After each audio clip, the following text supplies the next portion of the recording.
आज उनकी सोच को सलाम है कि वो 75,000 वोट लाके भी जीत गए और आज हमारे पास 1,80,000 वोट होते हुए भी हमें हार का मुंह देखना पड़ा। मैं कहना चाहूंगा, कमियां रही है। मैंने शुरू में भी कहा था कि आज इस फिल्म में रहूमों और नोहरियों की लड़ाई, इन दोनों कौमों का भूल जाओ। लेकिन नोहरी और रहूमा के अलावा अगर मुस्लिम कौम में बुद्धिजीवी वर्ग है तो उनको सोचना चाहिए कि हमें फैसला किस तरह लेना है। आज हमें कोई दुख नहीं है, हमें कोई परवाह नहीं है आने वाली सीट किसकी होगी। जिसकी भी होगी, भाई फतेह खान को हमने हीरा चुना है, हम इनकी सलाह से काम करेंगे, लेकिन मुसलमानों पे तभी विश्वास करेंगे यदि ये नीतिगत और सही फैसला लेंगे। तो आज उनके सामने सोचने और समझने का जुनून है। यदि आज भी आप सही फैसला नहीं लोगे तो हमारा तो कुछ नहीं बिगड़ेगा, बिगड़ेगा जो आपका ही बिगड़ेगा। आज आप लोगों को समझना चाहिए कि जब SC ST और किसान वर्ग ने आप पे भरोसा किया, आपके लाडले बेटे को मैदान में उतारा, वो भी इसलिए कि जब हमारी बात शुरू हुई थी तब ये बात हुई थी कि किसान वर्ग और SC और मुसलमानों में जो सबसे ज्यादा वोट परसेंटेज देगा उसको MLA बनाओ। लेकिन हमने लास्ट में तय किया कि जब फतेह खान जी 30,000 वोट ला रहे हैं तो सबसे पहले हकदार फतेह खान जी है। और वो इसलिए कि ये चुनाव हो सकता है कि इस बार का लास्ट चुनाव हो सकता है परिसीमन हो जाए, अगली बार सीट रिजर्व हो जाए। उसके बाद भी जब आप लोगों ने जो फैसला लिया, वो फैसला आप अपनी आत्मा से पूछो, सही लिया या गलत लिया। कौन कहता है कि आप में बुद्धि नहीं है? बुद्धि के मामले में आप किसी से कम नहीं हो, लेकिन जब बात जिद की और पटेली की आती है तो आप किसी की परवाह नहीं करते हो। भाई रविंद्र सिंह भले जीत जाए, फतेह खान हारना चाहिए। यही आपकी सोच थी और यही सोच आपको ले डूबी है। मैं कहना चाहूंगा कि किसी भी सूरत में आज हम लोग यहाँ आए हैं, हमारा हौसला मायूस जरूर हुआ है, लेकिन हमारे मनोबल में कोई कमी नहीं है। हमारा मनोबल जिंदा था, जिंदा है और जिंदा रहेगा।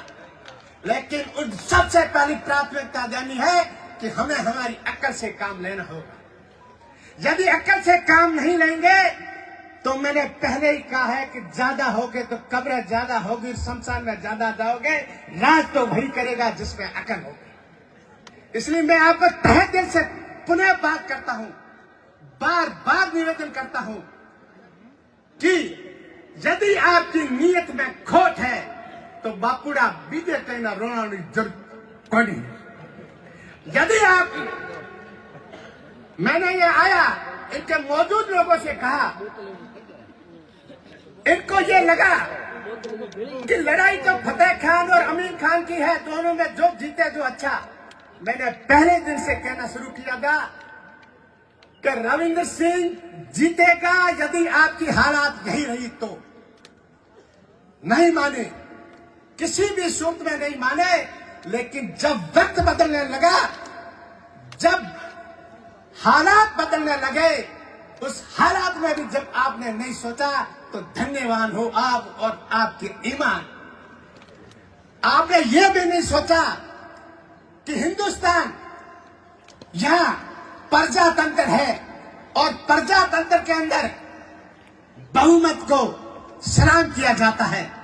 और आज इस क्षेत्र में मुसलमानों की संख्या ज्यादा होने के कारण हम SC ST और किसान वर्ग ने आपके लाडले को मौका देना चाहा और आप लोगों ने ठुकराया। इसके लिए हमको तहे दिल से झुक के आपको सलाम करते हैं कि आपकी इस बुद्धि की जितनी तारीफ की जाए वो कम है। आप में अक्ल थी, आप में जुनून था, आप में जज्बा था। आज आप में जो जिद थी वो बता देता हूं कि जिद इस बात की थी। आज रविंद्र सिंह की उम्र 26 साल है लेकिन तमाम राजपूतों और तमाम अदर कास्ट के बुजुर्गों ने तय कर लिया कि ये हमारा लाडला बेटा है, ये हमको एक कर रहा है, ये हमारी सेवा कर रहा है। तो बुजुर्गों ने खामोश कर लिया और रविंद्र सिंह ने जीता दिया। लेकिन धन्यवाद देना चाहूंगा आपके उन बुजुर्गों को और उन अक्लमंदों को, उन्होंने कहा कि हमारी बात रहनी चाहिए, फतेह खान हारना चाहिए। हमारी बात नहीं रही तो कोई बात नहीं, आपकी जो हालात कुदरत करेगा वो ऊपर वाला देखेगा। मैंने लास्ट में यहां तक कहा,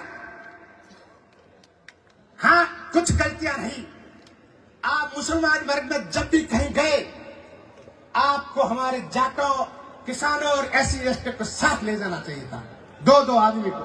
हम उनको कहते कि हमने आपकी कौम पे विश्वास किया है, यदि आप दुनिया में अपनी कौम का डिमांडेशन भविष्य में मिटाना चाहते हो तो आप जिद पे अड़े रहो, नहीं तो मेहरबानी करके फतेह खान के साथ जब 70-80% के SC/ST और किसान वर्ग खड़ा है, इसको कोई माई का ऐलान नहीं हरा सकता। जब घर के ही दुश्मन बन जाए तो उसको कुछ कहने की जरूरत नहीं। लास्ट में मैंने यहां तक कह दिया कि आप लोग, एक आदमी को भी यही कहा कि अगर एक आदमी तू भी गोली खा के मेरे साथ खड़ा हो जा, फतेह खान हार गया तो मेरे को इंसान कह के मत बतलाना, नहीं तो तेरे को रविंद्र सिंह को जिताना है। तो ऐसा कुछ नहीं है, रविंद्र सिंह जीतेगा तो हम माननीय विधायक बोल देंगे, लेकिन तुम्हारी कौम का जो तुम सत्यानाश कर रहे हो वो कौम खुदा देख रहा है, तुम्हें कभी माफ नहीं करेगा। हालात ये है, मैं इसलिए कड़वे शब्द कह रहा हूं कि अभी भी आपके सामने दो रास्ते हैं, अभी भी एक हो जाओ। हिंदुस्तान प्रजातंत्र का देश है और संविधान से चलता है।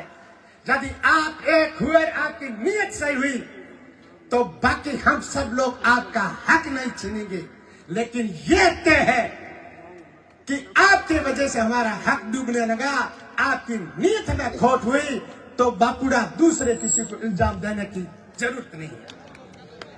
मैं आपको पुनः तहे दिल से धन्यवाद देता हूं कि आपके जज्बे को सलाम करता हूं, आपके हौसले को सलाम करता हूं, आपके उमंग को सलाम करता हूं कि आप लोगों की वजह से जो यहाँ आए हैं वो भी और जो यहाँ नहीं आए हैं वो भी भाई फतेह खान का आका पिछले दरगाह से पार किया। मेरे को परसों फोन आया तो उन्होंने बताया, एक राजपूत भाई था, उसने मेरे से पूछा कि आप कितने तक पहुंच रहे हो, तो मैंने कहा हम तो भाई 90,000 तक पहुंच रहे हैं। तो उसने हकीकत में सही बात बताई कि भाई साहब आप तो 90,000 तक पहुंच रहे हो तो आपकी तो जीत है, हम तो कितने भी थक जाए 80,000 से आंकड़ा हमारा पार नहीं होता है। मन को तसली थी, 90,000 तो भापा डकर में कहा था।